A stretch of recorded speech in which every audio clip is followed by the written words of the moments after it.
The night he showed up at the hotel, I was carrying a tray of champagne flutes to the penthouse elevator and thinking about whether I had enough in my account to cover both rent and my sister's birthday dinner.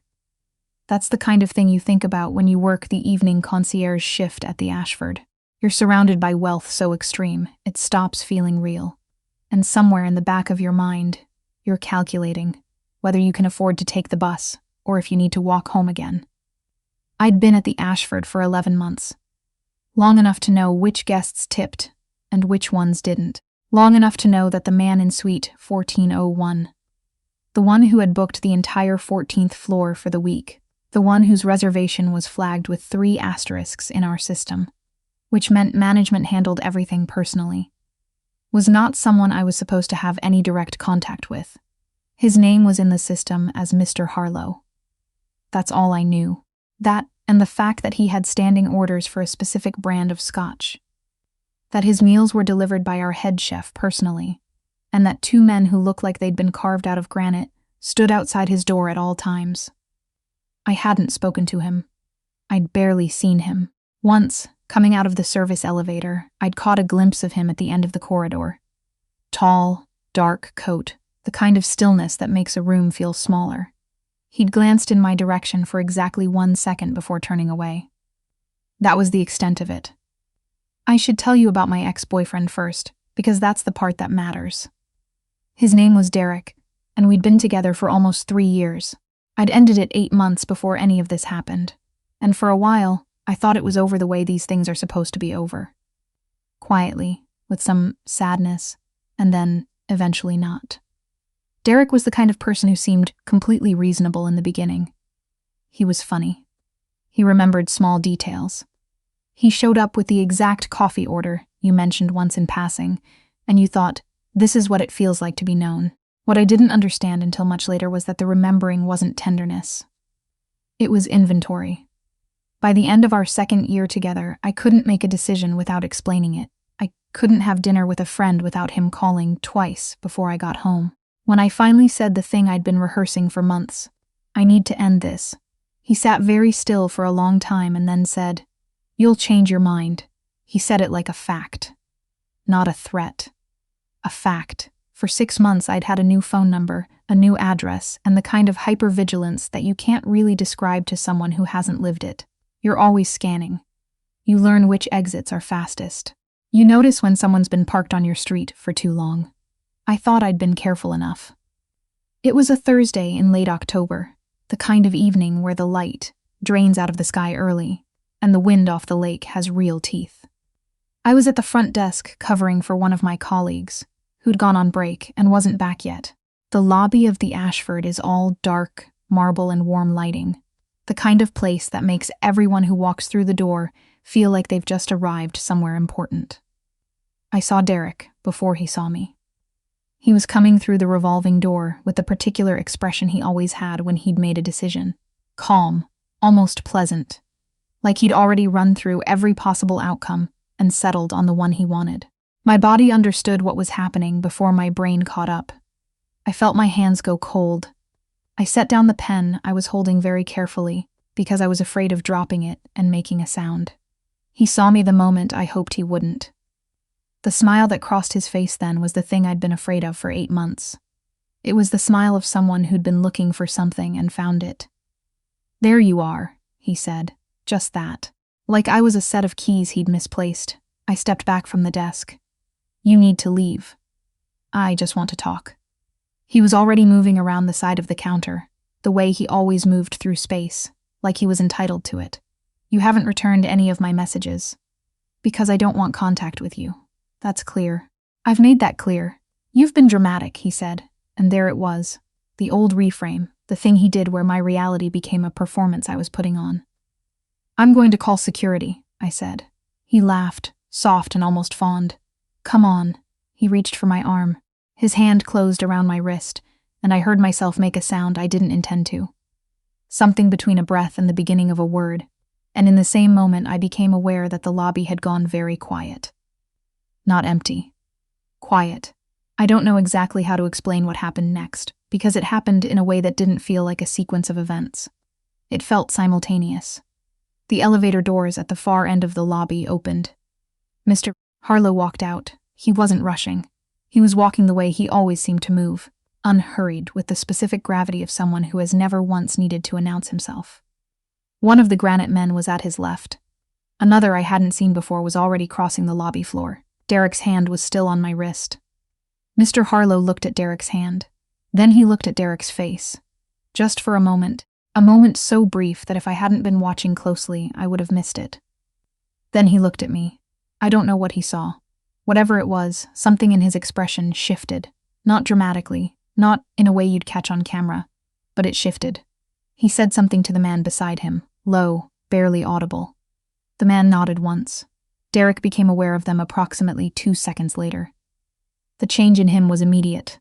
The pleasant expression didn't disappear exactly. It recalibrated. He released my wrist. "I think," Mr. Harlow said from somewhere around 10 feet away, not raising his voice at all, "that the lady asked you to leave." He hadn't spoken to me. He wasn't looking at me anymore. He was looking at Derek with the particular attention of someone who is deciding something. Derek opened his mouth, closed it. "There's a car outside," Mr. Harlow continued, still calm, still unhurried. "I'd use it. I don't know how Derek left. I know he left." I was looking at the marble floor, trying to breathe in a way that looked like regular breathing, gripping the edge of the counter with both hands. When I looked up, the lobby was normal again. Guests. A pianist starting the evening set in the bar to the left. Mr. Harlow was still there. He was looking at me with an expression I couldn't read. Not pity. Not the uncomfortable distance people put between themselves and a scene they've just witnessed. Something more direct than either of those things. "Are you all right?" he asked. I almost said yes automatically, the way you do. Then I didn't. "I'll be fine," I said instead. "I'm sorry you had to." "Don't apologize," he said, and something in the way he said it made me stop. He left after that. Back to the elevator, back to the 14th floor, back to whatever world existed up there that had nothing to do with mine. I stood at the front desk for another 4 hours and did my job perfectly and thought about almost nothing else. I expected that to be it. I thought, he's a guest, I'm staff. That was an extraordinary moment, and it will recede into background noise the way extraordinary moments do when the people involved have no reason to speak again. The next morning, there was a note at the concierge desk. Folded. My name. Just Ren, my first name, which I'd given when he asked if I was all right. Written on the outside in handwriting that was economical and precise. "If you need anything handled regarding last night's visitor, I can arrange it." H. I stood there holding it for a while. Handled was a word that could mean a lot of things. I wrote back on hotel stationery, folded it, and asked the morning supervisor to see that it reached Suite 1401. "Thank you. I've filed a report with security. I think it's taken care of." His response came back within the hour. "Good, but let me know if it isn't." I put that note in my jacket pocket and kept it there, without thinking too hard about why. Over the following week, something shifted in the way Mr. Harlow occupied the hotel. Not dramatically. He didn't seek me out. He didn't appear at my desk or manufacture reasons to walk through the lobby. But I became aware of a kind of attention that I didn't have language for at the time. Small things. The route his detail took through the lobby in the evenings seemed to thread past the front desk more consistently than before. Once, when a guest became agitated with me over a reservation issue. Raising his voice, leaning over the counter in that particular way that some men do when they've decided that louder is persuasive. I saw one of the granite men appear at the edge of the lobby within 30 seconds. He didn't intervene. He just stood there, visible, and the guest's voice came down by half. After the guest left, the man returned to wherever he'd come from. We didn't acknowledge each other. I told myself I was imagining a pattern. I was not imagining a pattern. On my Friday evening shift, there was a delay with the 14th floor meal delivery, and the head chef asked me to run it up. "Just this once," he said. "The usual staff were tied up with a private event." I said yes, because that's what you say. I knocked. The door was opened by one of the men I recognized. "Concierge delivery," I said. He stepped back and gestured me in. The suite was the kind of space that makes you recalibrate your sense of scale. Floor-to-ceiling windows, the city spread out below with the lake beyond it going dark under an overcast sky. The lamps were on. Papers were spread across a long table. Not left carelessly, but arranged with a specific order, the kind of organized that means someone is in the middle of actual work. Mr. Harlow was standing at the window. He turned when I came in. He was wearing a gray sweater rather than a jacket for the first time, which made him look not different exactly, but like a different layer of the same person. "Thank you," he said. "Of course." I set the tray on the designated table and turned to go. "Ren." I stopped. He wasn't looking at the tray or the window. He was looking at me with that same direct, undecorated attention. "The man from the lobby," he said. "He's been outside the hotel twice this week. I felt the floor do something underneath me, metaphorically." "How do you?" I started. "My people pay attention," he said simply. I stood there. Outside the window, the city lights were beginning to come up against the dark. I thought about Derek's face when he'd said, "There you are," the particular ownership in it. "He's not going to stop," I said, not to Mr. Harlow specifically. More to myself, out loud, for the first time. "No," he said, "he isn't." Something about the absence of false reassurance was unexpectedly steadying.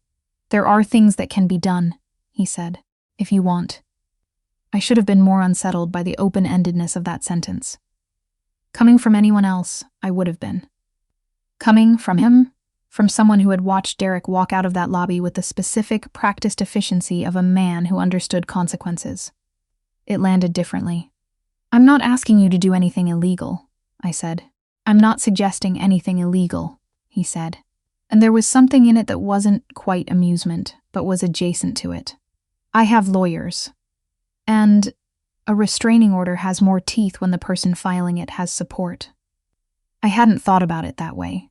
That a piece of paper could mean something different depending on who was standing behind it. We talked for 40 minutes that evening. Longer than I should have stayed. Longer than made any professional sense. He asked about the timeline. When Derek had started showing up, how he'd found the hotel, whether I'd documented anything. He listened in the way that some people are constitutionally incapable of. Completely, without preparing his next sentence. When I finally said I needed to get back, he nodded. "The offer stands," he said. "Whatever form is useful." I said goodnight. In the elevator going down, I realized my hands had unclenched for the first time, and I couldn't remember how long.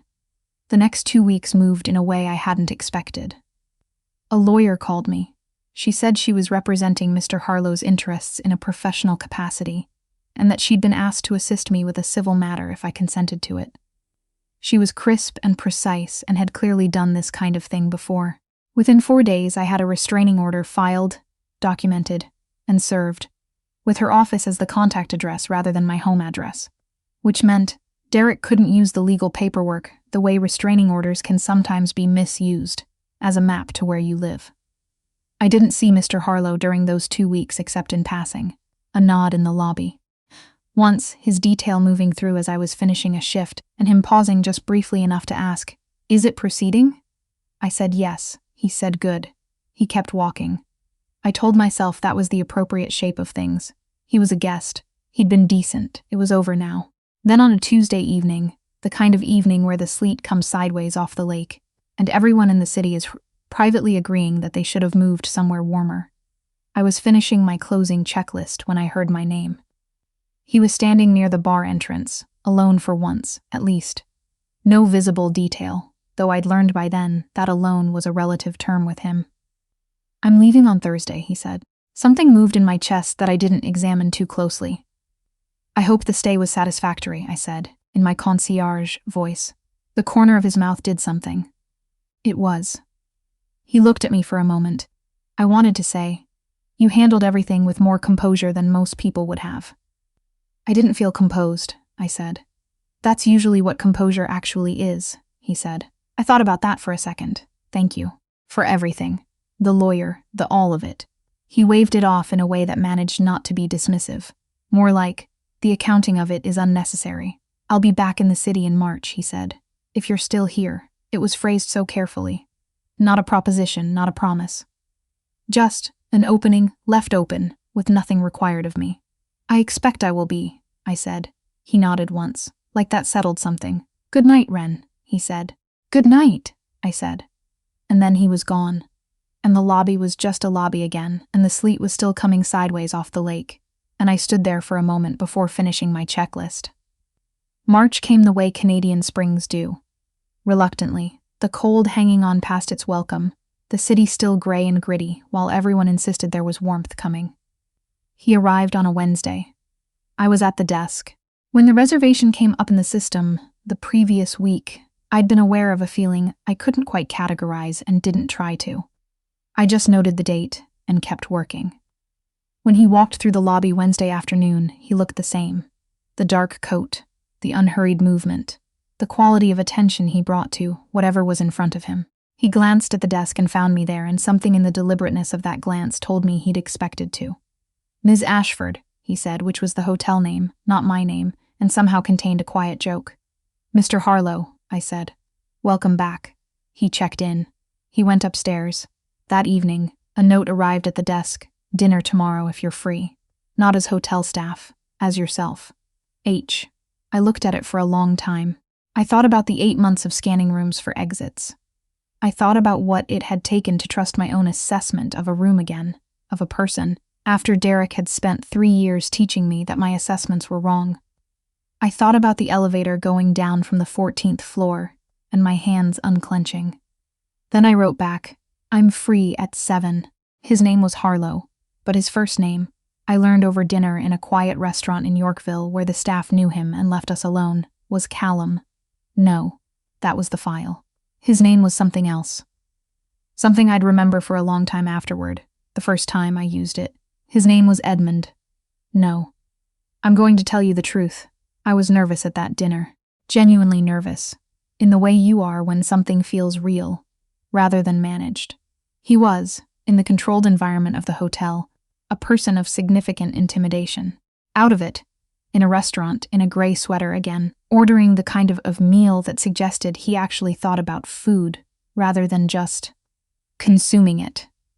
He was still that, but also someone who asked follow-up questions and remembered the answers, and sometimes went quiet for a moment before speaking, like the words mattered. We talked about the city, about the particular way Toronto winters make people unexpectedly honest with each other, like the cold strips away certain performances. He told me about a city on the east coast of Scotland he'd spent 3 years in during his 20s and still thought about when it rained. I told him about growing up 3 hours north of the city, about the specific silence of rural Ontario winters, about the way I'd come to Toronto at 22, thinking I was going to make a specific kind of life and had made a completely different one instead and hadn't decided yet whether to be disappointed about it. He listened. He actually listened. At one point, he said, "You could have left hospitality. You're clearly capable of other things." "I'm good at it," I said. "You're excellent at it," he said. "That's not the same question." I didn't have an answer to that. Or rather, I had an answer that I hadn't articulated to anyone yet, including myself, that I'd stayed because the hotel felt like a place where I had control, where I knew the variables. After Derek, controllable environments had become the thing I sought without naming. I didn't say all of that at dinner, but I said some of it. Enough. When we walked out, it was properly cold. The first clear night in a week, the city sharp-edged under a sky that had given up being overcast. He had a car waiting. He asked if I needed a ride. "I take the subway," I said. "I know," he said. "I'm asking if you'd like not to, tonight." I thought about the specific stubbornness that had gotten me through the past 8 months, the way I'd refused to reroute my whole life around what Derek had done. Then I thought, this is different.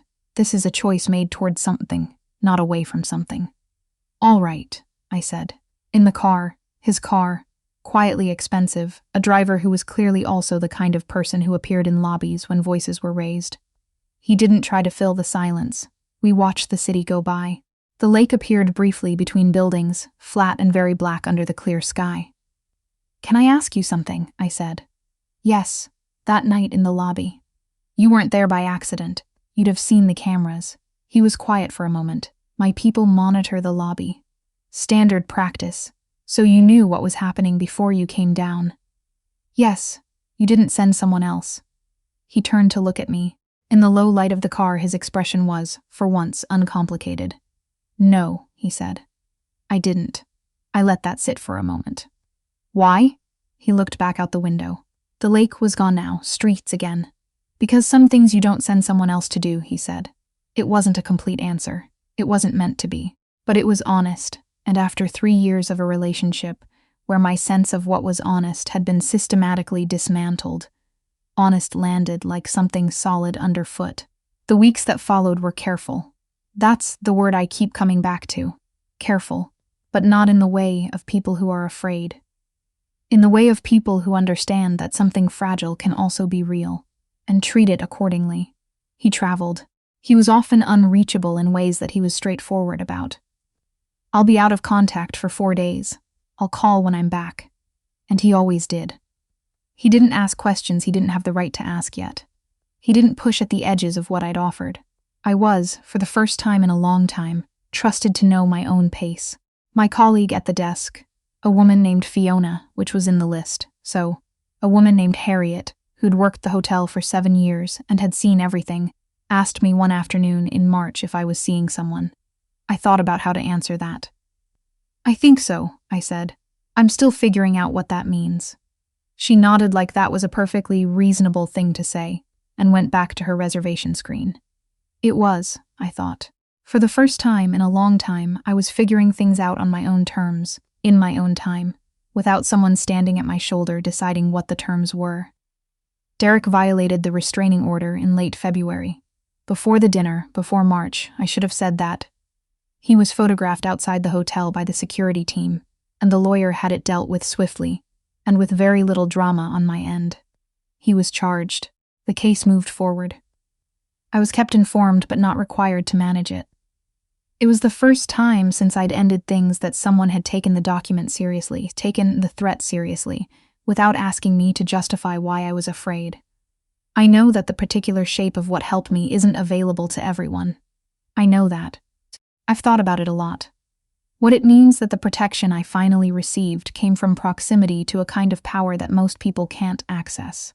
It sits in me uncomfortably sometimes, the inequality of it. But I also know what it felt like to be believed. To have someone look at the situation and say, without hedging, yes, this is real, and yes, it matters, and yes, something can be done. After months of restraining orders that felt like legal paperwork filed into a void, that was not a small thing. He asked me once. This was later, early summer, on a dock outside a rented cottage north of Kingston. The lake there a completely different creature than the lake in the city, smaller and darker, and ringed with pines. What I would have done if he hadn't come down from the 14th floor that night. I thought about it honestly. Called security, I said. Filed another report. Gone home.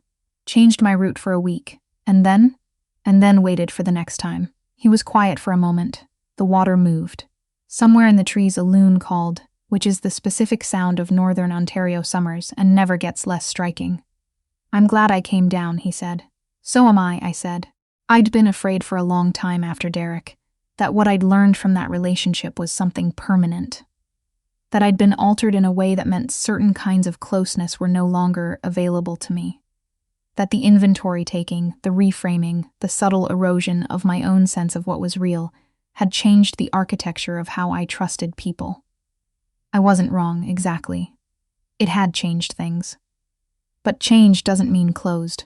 Sitting on that dock, with the lake going gold in the late afternoon light, I was aware, in the particular, unshowy way that true things tend to arrive, that I had made choices that had brought me here. The hotel. The shift. The moment I hadn't just said yes, fine, I'm okay when he asked. Every small decision along the way had been mine. That felt like something worth keeping. The light changed on the water. I didn't say anything else. Neither did he. We sat there a while longer, just the two of us and the lake, and the evening coming in from the east, and it was enough. It was more than enough. It turned out that some things, when they happen to you, don't arrive as rescues. They arrive as doors, and whether you walk through is still, always, up to you.